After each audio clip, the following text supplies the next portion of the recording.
Hello student, मैं Tara Bharti. Welcome to Tara Bharti classes. और आज इंग्लिश ट्रांसलेशन की क्लास में हम टेंस का नेक्स्ट स्टेप पढ़ने वाले हैं, यानी कि प्रेजेंट परफेक्ट कंटिन्यूअस टेंस पढ़ेंगे। लेकिन इसको पढ़ने के पहले आप चैनल को लाइक, शेयर और सब्सक्राइब जरूर कर लीजिए, क्योंकि इसमें भी हम कई तरह से सीखेंगे कि किस तरीके से हम सेंटेंस को ट्रांसलेट कर सकते हैं, इनके नियम क्या होते हैं, पहचान क्या होती है और साथ ही परिभाषा क्या होती है। तो आइए चलते हैं क्लास की ओर बिना समय गंवाए और सीखते हैं प्रेजेंट परफेक्ट कंटिन्यूअस को किस तरीके से हम पहचानते हैं और इनको ट्रांसलेट कर सकते हैं।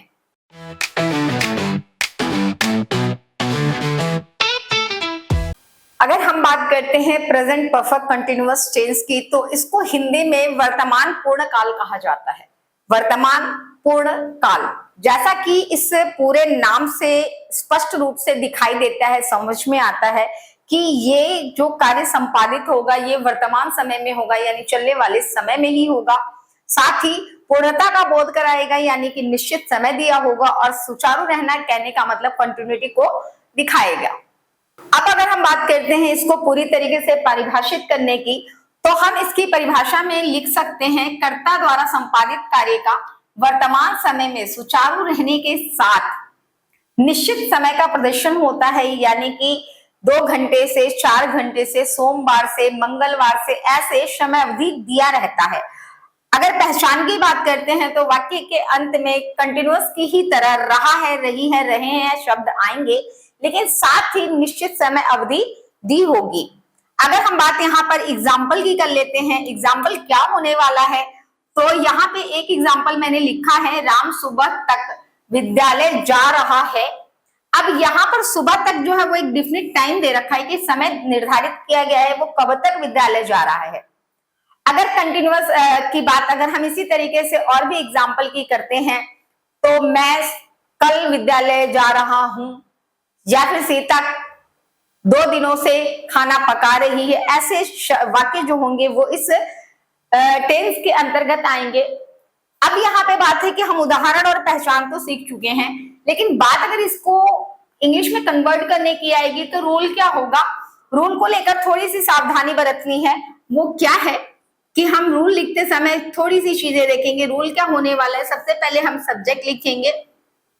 बेसिकली हमें पता होता है कि हर एक सेंटेंस का फॉर्मेट तो वही होता है, subject plus verb plus object. लेकिन सबसे ज्यादा जिस चीजों को ध्यान देना होता है कि वो हम सेंटेंस के पूरे भाव को प्रकट करने के लिए किस तरह के हेल्पिंग वर्ब का इस्तेमाल करते हैं, या फिर वर्ब के कौन से फॉर्म को यहाँ पर एप्लीकेबल किया जाएगा, ये जानना बहुत ज्यादा जरूरी हो जाता है।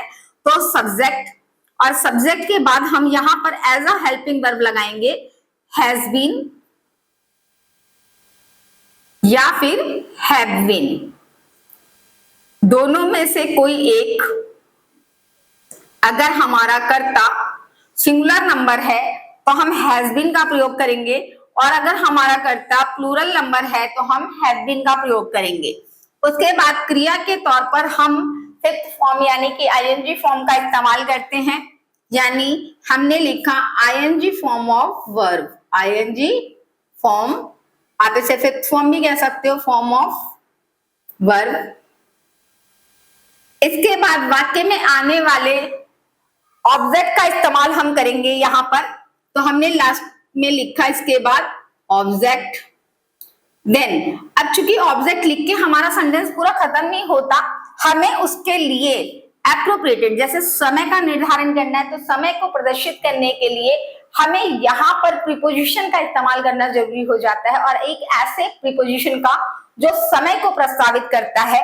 तो यहाँ पर आप लिखोगे preposition, preposition for time, for time. और सबसे लास्ट में हम लगाएंगे जो हमारे सेंटेंस में समय दिया होगा वो टाइम। और सबसे लास्टली हम यहाँ पर अपने सेंटेंस में पूर्ण विराम या जैसा भी हमारा वाक्य हो उसके हिसाब से हम पंक्चुएशंस के मार्क को शो करेंगे। यहाँ पर थोड़ा सा समझने की बात यह है कि प्रीपोजिशन फॉर टाइम क्या होगा। तो प्रीपोजिशन फॉर टाइम यानी टाइम के लिए जिन प्रीपोजिशन का हम इस्तेमाल करते हैं वो प्रीपोजिशंस होते हैं for, since, till until, then, before, after, ऐसे कई शब्द हैं जो कि प्रीपोजिशन के अंतर्गत आते हैं और हम इसका इस्तेमाल यहाँ पर कर सकते हैं परिस्थिति के अनुसार। अब बारी आती है ये जानने की कि एग्जाम्पल के इस सेंटेंस को हम कैसे कन्वर्ट करेंगे। तो इस सेंटेंस में राम जो है वो आपका सब्जेक्ट है, जा रहा है ये आपका वर्ब है, विद्यालय ऑब्जेक्ट है और सुबह तक आपका समय दे रखा है। तो हमने जैसा रूल लिखा है उस पर इसे बिठा देंगे। अब राम जो है वो हमारा सिंगुलर नंबर है, तो सिंगुलर नंबर के साथ हमें क्या लगाना है, हैज बीन लगाना है। हमने लिखा राम हैज बीन, अब वो क्या कर रहा है, जा रहा है, तो गो के साथ आईएनजी फॉर्म लगाएंगे, बन जाएगा गोइंग। कहां जा रहा है, टू स्कूल, और कब से जा रहा है, सुबह से जा रहा है, तो तक के लिए हम टिल का प्रयोग करते हैं और यहां हम लगाएंगे टिल मॉर्निंग। और इस तरीके से हमारा ये सेंटेंस कंप्लीट होता है, Ram has been going to school till morning.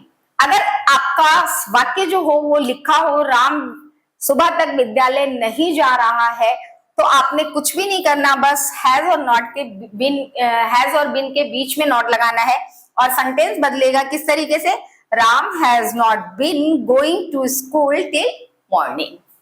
तो कितना आसान था। इस तरीके से आप और भी कई वाक्य लीजिए, उसको ट्रांसलेट कीजिए, इस पर प्रैक्टिस कीजिए, यकीनन आपकी इंग्लिश मच बेटर हो जाएगी, बहुत अच्छी हो जाएगी। कन्वर्सेशन में आपका कॉन्फिडेंस जो है वो अपग्रेड होगा।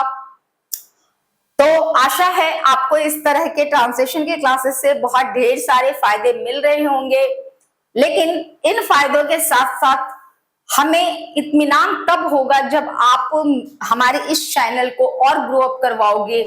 हमें पता कैसे चले कि आप जो चीजों को सीख रहे हो उसका फायदा हो रहा है।